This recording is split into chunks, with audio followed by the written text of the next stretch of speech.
কখনো ছেড়ে দেব না। যে ঈমান প্রয়োজনে চলে ওঠে না, যে ঈমান সত্য ন্যায়ের কথা বলে না, যে ঈমান অন্তরে নেই, যে ঈমান অন্তরে নেই, মুখে ফুটায় ফাঁকা বলি, কিভাবে তারে বলো ঈমান বলি। ঠিক না বলে? সময়ে, ঝড়ের সময়, যুদ্ধের সময়, বিপদের সময় দিনের পাশে যারা দাঁড়াবে না, ওরা তো ঈমানদার নয়, ওরা হচ্ছে পাক্কা মুনাফিক। ঠিক না বলে? মুনাফিকের মধ্যে আমরা, মুনাফিকদের দৃশ্য হবে একই, চেহারাও একই হবে। ইমামদারদের চেয়ে মুনাফিকদের জুব্বাটা বড় হতে পারে, ইমামদারদের দাড়িটাও যেমন বড়, মুনাফিকদের দাড়িটাও তার চেয়ে বড় হতে পারে। কিন্তু তাদের প্রমাণ হলো দিনের পক্ষে থাকবে, আর সময় মুনাফিকদেরকে আপনি দেখবেন বিভিন্ন ইখতিলাফ করে সেখান থেকে পাই পাই করে কেটে পড়বে। ঠিক কিনা? 16 বছরে দেখেছেন এক ছেলে নামের দলই না বলেছি, বলে না, বলে নাই? তোমাদের মুনাফিকই আল্লাহ ভালো করে জানে। তোমাদের জন্য স্থান আছে কোথায় জানো? ইন্নাল মুনাফিকিনা ফি দারকিন আসফালি মিনান নার। মুনাফিকের স্থান হবে আগুন যেখানে প্রজ্বলিত হয় সেখানে। কেন বলেছে জানেন? আচ্ছা, আগুন জ্বলতেছে, সবাই বলেন একটা পরীক্ষা হয়ে যা, আগুন দাও দাও করে জ্বলতেছে, এই আগুনের ধক কম নাকি আগুন যেখান থেকে উচ্চ হয়েছে সেখানকার ধক কম না বেশি? কোনকার ধক, কোথাকার ধক বেশি? নিচে। চাচাবে কিভাবে বুঝলেন আপনি? হ্যাঁ, চাচাবের বুদ্ধি আছে, চিন্তা করছেন। কারণ যেখানে শুরু সেখানে একটু তাপ বেশি থাকে। খড়কুটা আগুন ধরাচ্ছেন, আপনি 400টা একটা রড দিবেন, দেখবেন ধাও ধাও করে আগুন করছে, কোনো লাল হবে না রড। ঠিক না?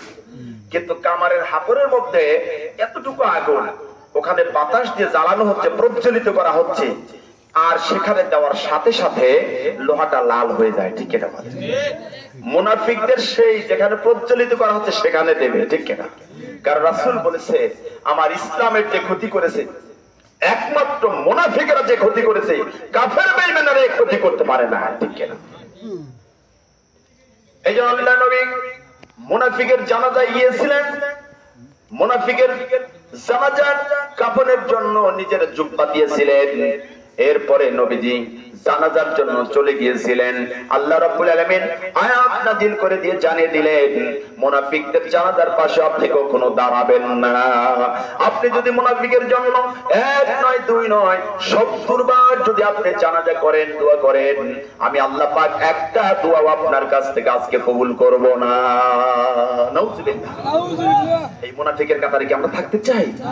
কেউ থাকতে চাই? থাকতে চাই না। আমার ভাইরা, আল্লাহ বললেন আহাসিবান নাস, মানুষ কি মনে করেছে আইয়ুতরাকু আইয়াকুলু আমান্না, তারা শুধু মুখে বলবে আমি ঈমান এনেছি, এটা বলে আমি তারে ছেড়ে দেব। অহুম লা ইফতানুন, আমি কি তারে পরীক্ষা করব না?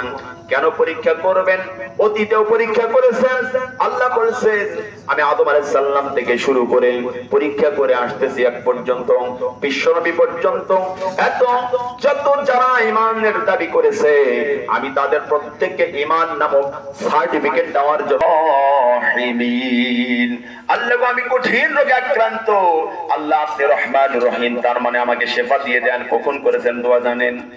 তাফসীরের মধ্যে এসেছে কোন রোগাক্রান্ত ব্যক্তি কঠিন মারাত্মক ব্যাধিতে পড়েছেন, ক্যান্সার রোগ ধরেছে, আপনি কর্কট রোগ ধরেছে, এমন রোগ চিকিৎসা করছেন, ভালো হচ্ছেন না, তাফসীরের মধ্যে আসছে আইয়ুব আলাইহিস সালামের শিখানো দোয়া যদি সকাল সন্ধ্যা মোতালা করে, দোয়া করে, আল্লাহ পাক কঠিন রোগ থেকে তাকে আল্লাহ সুস্থতা দিয়ে দিবেন।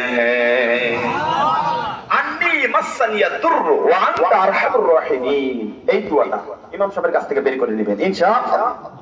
আন্নী মাসানিয়া দুররু ওয়া আনতা আরহামুর রাহিমিন, এই দোয়াটা যারা যারা কঠিন রোগে আক্রান্ত আছে এই দোয়াটা করবেন। আল্লাহ পাক এই দোয়ার ফজিলতে আপনাকে সুস্থতা দিয়ে দিবেন। সুবহানাল্লাহ।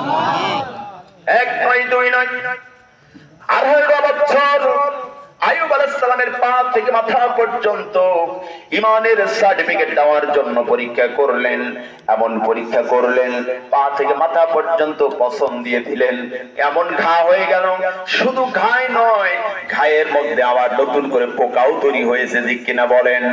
এই পোকাগুলো তার শরীরটাকে খেয়ে শেষ করে দিয়েছে। এক লাস্টে যেই দিন জিহ্বায় পোকা ধরেছে, জিহ্বায় পোকা ধরার পর আইয়ুব আলাইহিস সালাম আল্লাহর দরবারে দোয়া করলেন, মাবুদ গো, এতদিন আমার শরীর খেয়ে ফেলেছে, আমার কোনো আপত্তি ছিল না, আমার জিহ্বা ভালো ছিল, আজকে আমি তোমার কাছে বলবো এটার কারণে আমার জিহ্বায় তুমি পোকা দিও না। কারণ হলো আমার জিহ্বা যদি পোকা ধরে যায়, তোমার নাম আমি কিভাবে জপবো, তোমার নাম কিভাবে আমি উচ্চারণ করব? আল্লাহ গো, আমার জিহ্বাটাকে তুমি অক্ষত রেখে দাও। যখন পোকায় কামড় দেয়, আইয়ুব আলাইহিস সালাম আল্লাহর নাম জপেন, তাসবিহ জপেন, আল্লাহ পাক সেই তাসবিহ জপার কারণে তার ব্যথাগুলো আল্লাহ দূর করে দেন। সুবহানাল্লাহ বলেন। আল্লাহু আল্লাহু কি যে মধুর নাম, যারা পারেন বলেন আল্লাহু আল্লাহু কি যে মধুর নাম। ধরাই দামাম মনি মুক্তা পান্না হীরা সোনা দানা হয় না তাহার দাম। আল্লাহু আল্লাহু কি যে মধুর নাম, ঠিক না বলেন? আল্লাহর নাম যত জপবেন ততই অন্তরের মধ্যে শান্তি আসে। শান্তিটা দেয় কে বলেন তো? আল্লাহ শান্তি দেন, আল্লাহর নামের মধ্যে শান্তি রেখেছেন। সুবহানাল্লাহ। আমার ভাইরা, এই কারণে রব্বুল আলামিন বললেন ঈমানের সার্টিফিকেট দেওয়ার জন্য আইয়ুব আলাইহিস সালামকে আমি পরীক্ষা করলাম।